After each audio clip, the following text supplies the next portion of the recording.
Setelah 3 bulan kita mengharungi ujian yang Allah hadapkan kepada kita semua, bukan hanya di Jeram atau di Malaysia sahaja, bahkan di seluruh dunia, sehingga rumahnya pun dia tidak benarkan kita datangi. Allahu Akbar. Ampunilah segala dosa-dosa kami, ya Allah. Kau angkatlah makhluk corona dari muka bumi ini, ya Allah. Dan kau izinkanlah kami kembali mengimarahkan rumahmu seperti dahulu, ya Allah. Amin, ya Rabbal Alamin. Justeru itu, Jeram TV telah menemu ramah nazir dari Masjid Jamiur Ar-Ridwan yang terletak di Pekan Jeram untuk menjelaskan info terkini mengenai penggunaan masjid untuk orang awam. Jom kita saksikan.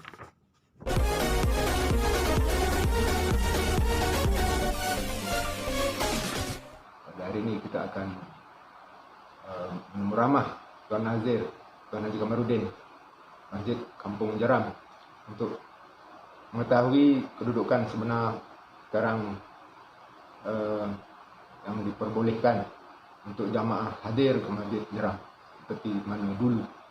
Jadi sebenarnya kita minta penjelasan daripada Tuan Nazir itu sendiri.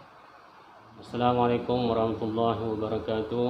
Berhubung dengan penggunaan masjid kita macam biasa dulu lah. Oleh kerana PKP ni, setakat hari ni kita belum lagi diberi kelulusan untuk berjemaah macam biasa lah. Cuma sekarang ni kita masih lagi 3 orang. Imam Bilal siap di atas waktu.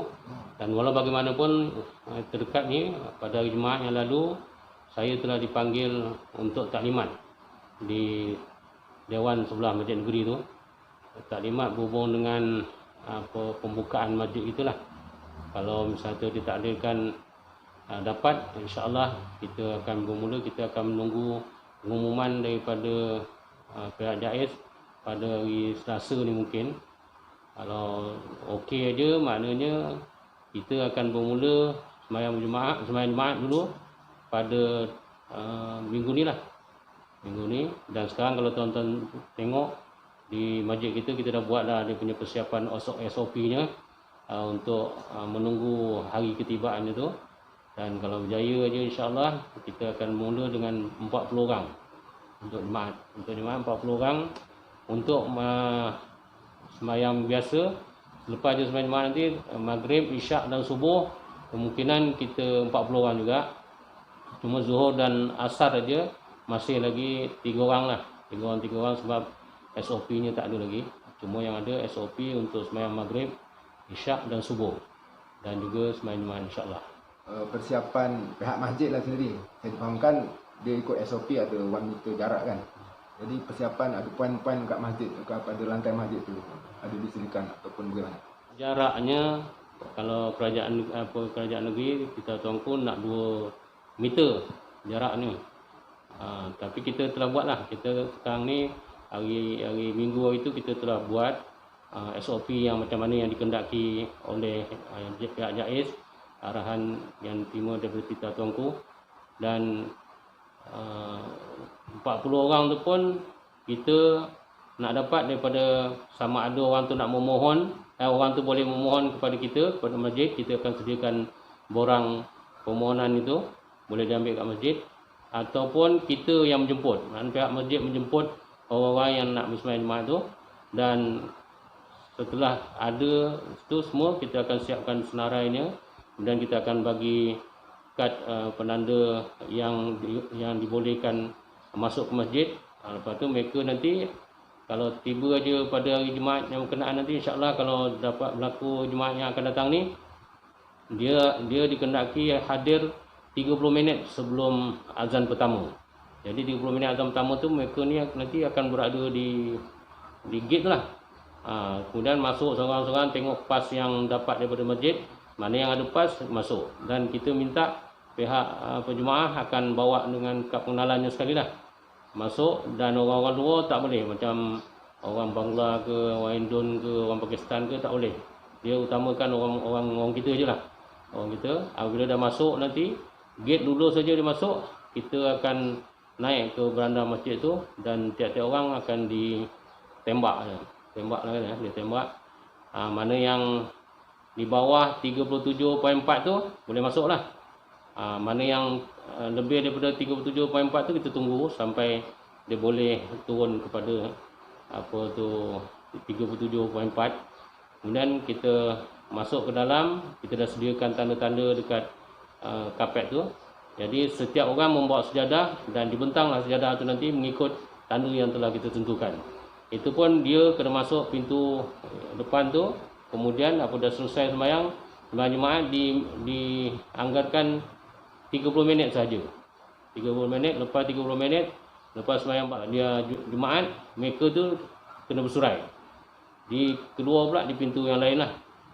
Jadi sehinggalah mereka ke gate, kita tutup gate, kemudian sembahyang maghrib nanti dan sembahyang isyak, sembahyang subuh akan diikutilah. Sama ada orang yang sama ataupun yang orang lain, kita akan pastikan nantilah. Okey, 40 orang yang telah dikenas pasti itu, seandainya di antara mereka tu tak dapat hadir atas apa-apa sebab lah, ataupun dia tak melepasi tembak cuhu tu kan, ada backup bagaimana untuk orang lain yang boleh berpeluang masuk. Itu kita ada pertama borang permohonan daripada jemaah.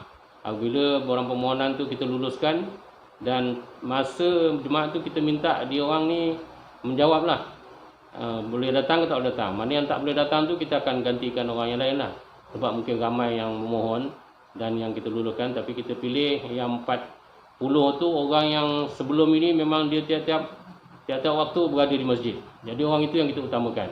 Kemudian nanti baru kita pilih orang lain lah pula. Dan itu pun kalau ikut SOP-nya tak boleh lebih 60 tahun umur dia. Tapi oleh kerana kerajaan negeri pihak tuanku pihak JAIS dia dibolehkan orang-orang yang umur 60 tahun ke atas ni, disebabkan dia memang selalu datang, tetapi dia ni tidak bertongkat, tidak pakai kursi roda, tidak ada penyakit kronik dan tidak ada gejala-gejala yang tak sihat lah. Jadi mereka ni kita benarkan masuk. Mana yang ada penyakit apa semua kita tak benarkan masuk lah. Jadi kita harap mereka yang telah kita beri itu ambil peluang lah, sebab mahal ni nak masuk masjid. Kalau dulu tak payah bayar pun, tapi dulu terbokak ada orang pun tak nak datang. Sekarang ni dah tertutup ni, barulah dia orang sedar bahawa itu pun orang yang biasa-biasa ke masjid lah. Yang tak biasa tu macam biasa juga lah, dia buat dirt je lah kan. Itu je lah. Kita tengok orang kita ni yang jadi sibuk tu, apabila dia dengar pengumuman aja, Menteri Agama mengumumkan bahawa pihak wilayah persekutuan boleh buka masjid apa semua kan, dengan 1/3 orang yang boleh datang ke masjid. Dia orang ingat mengapa Selangor tak buat lagi. Sedangkan kita kena maklum pihak wilayah persekutuan tu dia masing-masing ada, macam di negeri-negeri masing-masing ada raja masing-masing.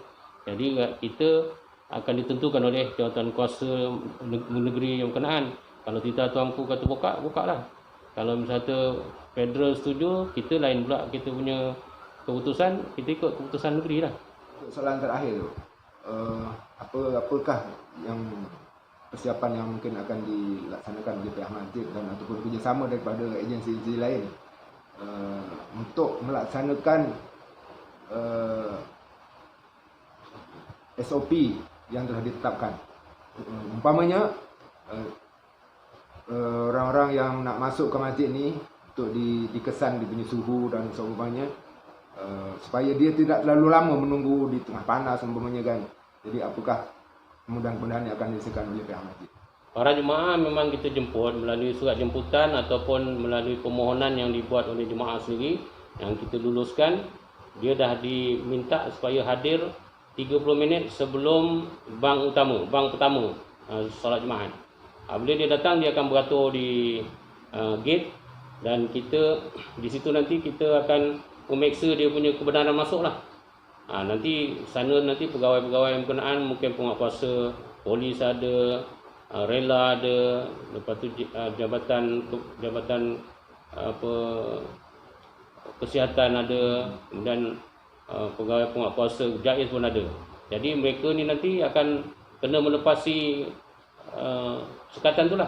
Bila ditunjukkan dan dia orang percaya dan tengok pada list namanya ada kat dalam list kita, dia orang dibenarkan masuk sampai ke beranda masjid tu. dia orang akan naik beratur lagi ikut jarak-jarak. Apabila sampai dekat meja petugas, dia akan ditembak lah. Ditembak, kemudian baru digunakan masuk. Dan kita berharap yang di gate tu nanti memang panas lah. Jadi kita harap kita akan sediakan kemah apa semua untuk melindungkan mereka. Dan kalau boleh benda tu cepat kita buat, cepatlah kita tidak menunggu lama.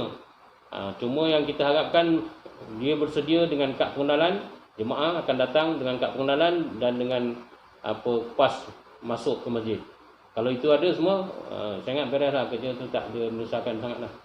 Itu je lah sangat.